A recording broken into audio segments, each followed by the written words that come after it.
جائے کہ مرحوم جہانگیر کے ایصال ثواب کے لیے ہم آئے ہیں۔ یارو کیا وہ صحت میں یا دیکھنے میں مجھ اور آپ جیسے تگڑے نہیں تھے؟ دیکھنے میں تو تیرے میرے سے بھی زیادہ وہ حسین بھی زیادہ تھے، جسامت کے حوالے سے اچھے تھے، صحت اچھی نظر آ رہی تھی، لیکن ہوا وہی جو مالک کو مقبول تھا۔ تو وہ وقت دور نہیں ہے کہ جب قبر کے سینے کے اندر میں اور آپ بھی چلے جائیں تو مزہ اس زندگی کا ہے صاحبوں کہ جس طرح جہانگیر صاحب کے جانے کے بعد ابھی میں یہاں آنے سے پہلے ٹون میں اور گوڑا نامن میں فاتحہ پڑھ کے آیا ہوں تو وہاں بیٹھا ہوں تو انہوں نے اپنا درد نہیں چھیڑا۔ اللہ کی عزت کی قسم مجھے کہہ رہے تھے جی سب لوگوں کے بھائی ہوتے ہیں لیکن ماسٹر صاحب کا یہ جو بیٹا جہانگیر تھا نا، اس جیسا جو بیٹا ہے خدا کسی کو ہی فرمانبردار اللہ عطا کرتا ہے۔ تو مزہ اس زندگی کا ہوتا ہے کہ میری اور آپ کی وضاحت، اٹھنا بیٹھنا، بولنا چالنا اور محلے کے اندر اٹھنا بیٹھنا، لوگوں کے ساتھ بات چیت کرنا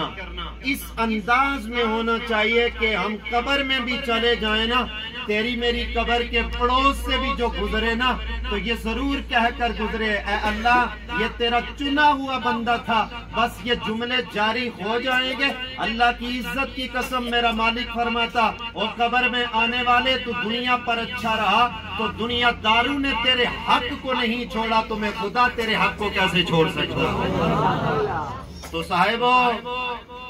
پھر وہی جملہ دہرانا چاہتا ہوں کہ جی تو نہیں چاہتا کہ یہ کہا جائے کہ مرحوم کے ایصال ثواب کے لیے ہم آئے ہیں، یہ تو نہیں جی چاہتا کہ وہ دنیا سے چلے گئے ہیں، لیکن وہ ہوتا وہی ہے جو اللہ کی مرضی اللہ کی منشا سے ہوتا ہے۔ لیکن یہ بات یاد رکھنا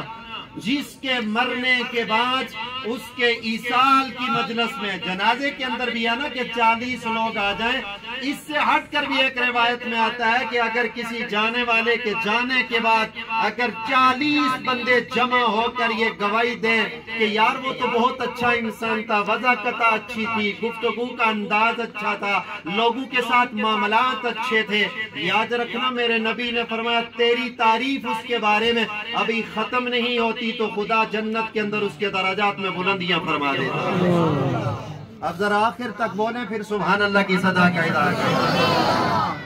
اللہ اللہ میرے کریم نبی کا کلمہ پڑھنے والوں، انسان دنیا پر رہ کر جب اپنا تعلق قرآن کے ساتھ جوڑتا ہے، انسان دنیا پر رہ کر جب اپنا تعلق اللہ کی مخلوقات کے ساتھ جوڑ لیتا ہے، انسان دنیا پر ہوتے ہوئے اپنے چھوٹے بڑے بھائیوں کے ادب و احترام کا خیال کرتا ہے، انسان دنیا پر ہوتے ہوئے کبھی حاجی کے انتظار کے لیے کھڑا ہوتا ہے، کبھی عمرے کی غرض و غایت کے لیے جانے والوں کے انتظار کے لیے کھڑا ہوتا ہے، پھر میرا اللہ اسے مارتا نہیں ہے، اس کا رشتہ اپنے لوگوں سے ختم نہیں کیا جاتا ہے۔ اللہ کی عزت کی قسم جس کا تعلق قرآن کے ساتھ ہو، جس کا تعلق نماز کے ساتھ ہو، جس کا تعلق بھائیوں کے ساتھ اچھا ہو، جس کی نسبت پڑوسیوں کے ساتھ اچھی ہو، اسے مارا نہیں جاتا بلکہ میرا رب فرماتا ہے او میرے بندے اب دنیا سے لوٹ کر میری بارگاہ میں آ جا کہ تیرا رب تجھ پر راضی ہو چکا، تو اپنے رب پہ راضی ہو چکا ہے۔ اللہ اللہ صاحبو زندگی ایسے گزار کر جاؤ کہ قبر میں جانے کے بعد بھی تیرا میرا رشتہ قرآن کے ساتھ جڑا ہوا نظر آئے، زندگی ایسے گزار کر جاؤ قبر کے بعد پھر حشر کا میدان لگایا جائے گا۔ اللہ کی عزت کی قسم جس کا تعلق قرآن کے ساتھ دنیا پر رہا وہ قیامت میں بھی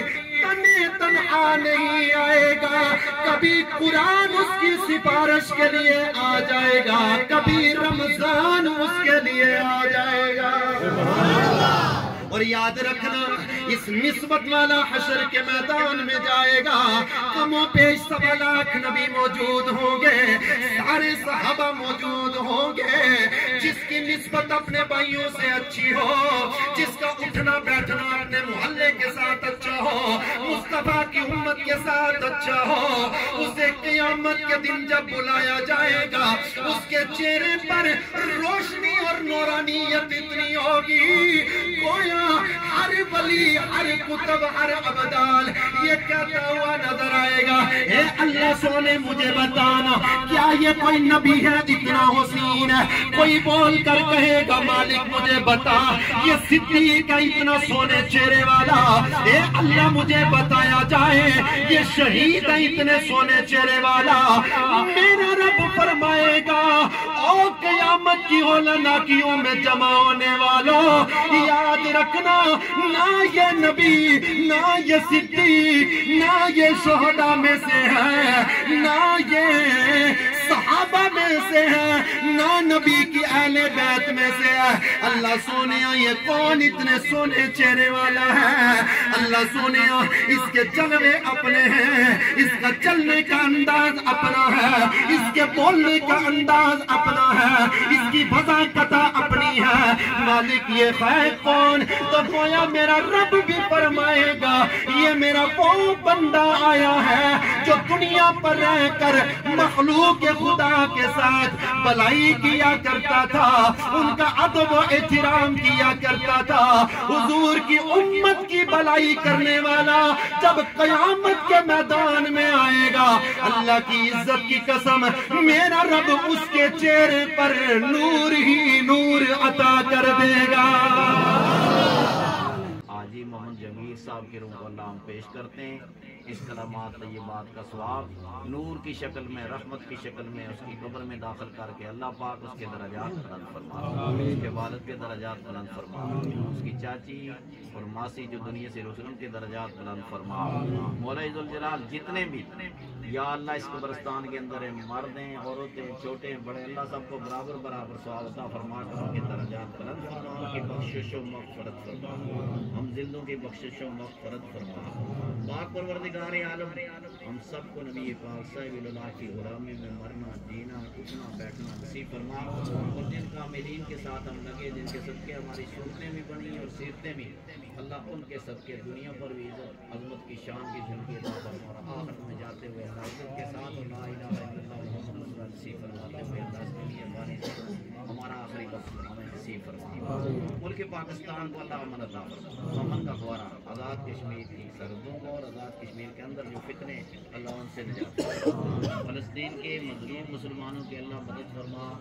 تیری کوئی حکمت ضرور ہوگی اللہ تو اپنے نام لینے کی لاج ضرور رکھتا ہے شاید ان کی شہادتیں تیری بارگاہ میں زیادہ قبول ہے اللہ پاک مہربانی فرما جو موجود بچ گئے اللہ پاک ان کی زندگی میں برکت کر اور ظالم کو تباہ و برباد کر دل سے آمین کر اسرائیل کو اور جو سارے ملکوں کا نمبردار بنا ہوا ہے امریکہ اللہ اس کے اور جتنے بھی ساتھی ہیں معاون کرنے والے تعاون کر رہے اللہ ان سب کو غرق کو تباہ و برباد کر عالم تعالی کیف فعل ربک باصحاب الفیل کی طرح یا اللہ ان کو تباہ و برباد کر اللہ میرے نام محمد کا نام لینے والوں کو اللہ پاک ان ظالموں سے نجات عطا فرما مقبوضہ کشمیر کے مسلمانوں کو آزادی عطا فرما ہم جو اللہ پاک ہجرت کر کے اللہ پاک ہماری جو ضروریات زندگی ہیں یا آخرت کی ہیں اللہ پاک آخرت کے اعمال اور دنیا کی زندگی کے جو ضروریات زندگی ہیں اکثر طریقے سے ہمیں عطا فرما ہے شکر تیرا تو نے مجھے کتنا دیا ہے مجھ جیسے گناہگار پہ یہ کیسی عطا ہے گن